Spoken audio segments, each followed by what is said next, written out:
हमने पिछले वीडियो में ये पढ़ा था कि ऑर्स्टेड ने एक धारावाही चालक कारण ये बताया कि एक तार के अंदर अगर धारा प्रवाहित करते हैं तो उसके चारों ओर एक चुंबकीय क्षेत्र उत्पन्न होता है।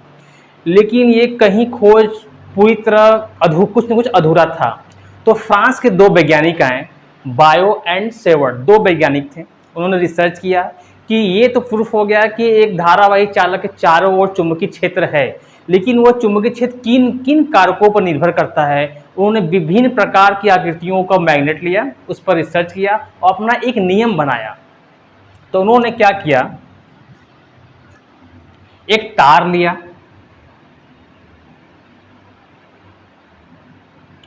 उसमें एक धारा प्रवाहित किया आई, और उससे कुछ दूरी पर एक पॉइंट P लिए, और यहां पर उन्होंने ये ज्ञात किया कि इस तार के एक छोटे से बिंदु कारण इस पूरे वायर में धारा प्रवाहित हो रही है।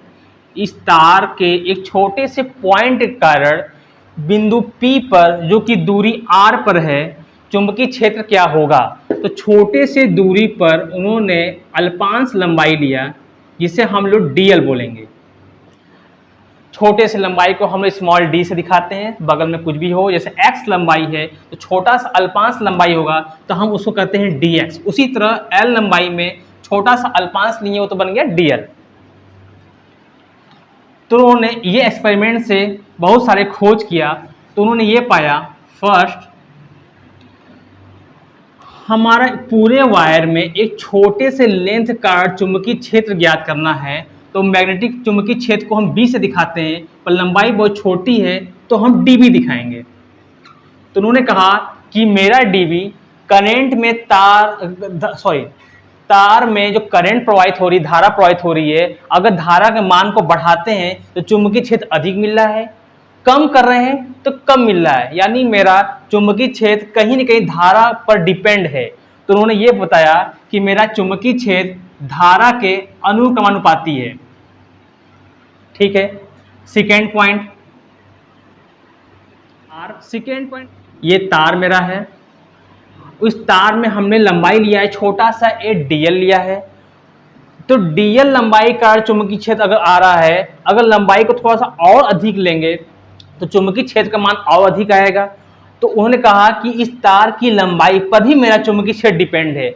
लंबाई कम है, अल्पांश लिए, छोटा सा, थोड़ा सा और ज़्यादा लेंगे तो और चुंबकीय क्षेत्र आएगा। तो उन्होंने कहा कि चुंबकीय क्षेत्र मेरा अल्पांश की लंबाई पर भी डिपेंड करता है।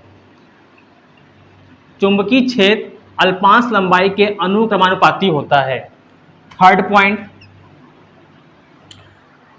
किसी भी चीज को अगर पावर देखा जाए, जैसे एग्जांपल लेते हैं कि एक कूलर के पास रहेंगे तो हवा तेज लगेगा, जैसे जैसे दूर जाएंगे तो उसकी हवाओं की तीव्रता कम होती जाएगी। उसी तरह अगर इस तार के चारों ओर चुंबकीय क्षेत्र है, उससे दूर जाने पर चुंबकीय क्षेत्र का मान घटेगा, अब पास आने पर बढ़ेगा। तो उन्होंने कहा कि मेरा चुंबकीय क्षेत्र इस तार से इसके बिंदु P के बीच की दूरी के व्युत्क्रमानुपाती है। पर यहाँ खोज थोड़ा सा अधूरा था, व्युत्क्रमानुपाती तो है पर इससे रिजल्ट नहीं आया।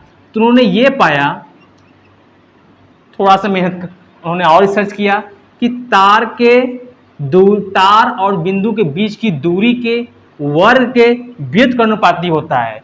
ये इक्वेशन नंबर 3 हो गया। ठीक है।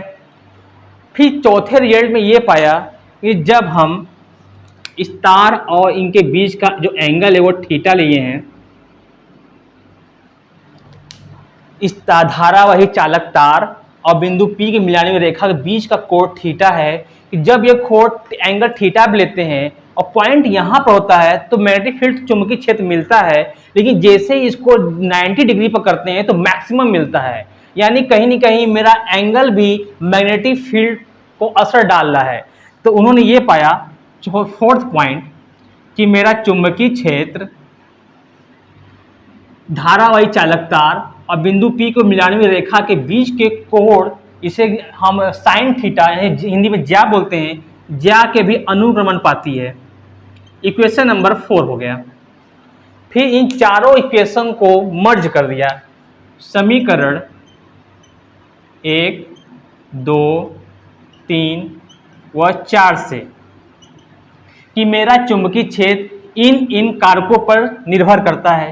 तो मेरा चुंबकीय क्षेत्र proportional to I dl sine theta और अपान में r स्क्वायर हो गया। ठीक, लेकिन इस अनुक्रमानुपाती को हटाने के लिए हम एक नियतांक लगाएंगे, इसे एक चुंबकीय मैग्नेटिक कांस्टेंट कहेंगे।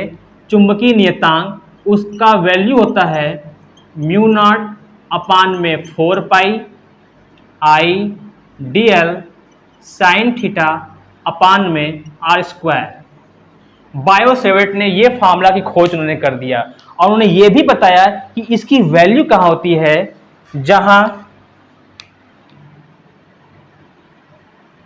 जहां म्यू नॉट अपान में 4 पाई इज इक्वल टू है 10⁻⁷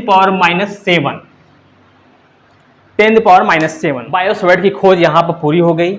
अगर मैं इस पर न्यूमेरिकल लगाते हैं, अगर क्वेश्चन वेक्टर फॉर्म में दिया है तो इसको हम वेक्टर में कन्वर्ट करेंगे।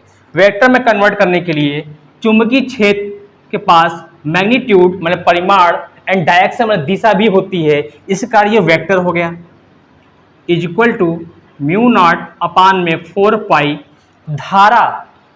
धारा एक अदिश राशि है इसलिए इसको बाहर रखेंगे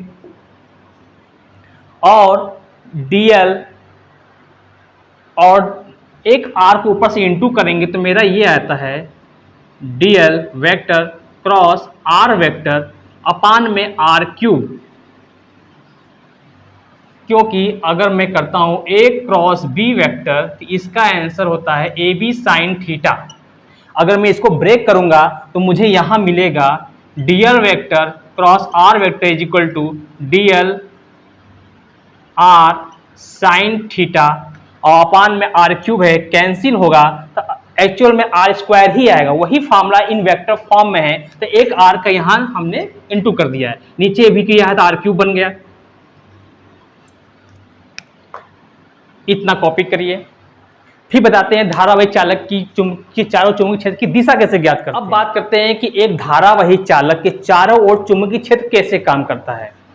हम एक तार लेते हैं, उसमें एक करंट फ्लो हो रहा है धारा ऊपर की ओर, तो हम अपने दाहिने हाथ के अंगूठे को धारा के चालक की दिशा में ऊपर करते हैं और इस वायर को ऐसे पकड़ लेते हैं, ऐसे पकड़ेंगे। जब ऐसे पकड़ेंगे तो मेरी हाथ की उंगलियां दाहिने हाथ की ऐसे घूम रही है, यानी इस वायर के चारों ओर चुंबकीय क्षेत्र ऐसे फ्लो हो रहा है, इस तरह राउंड शेप में चक्कर काट रहा है।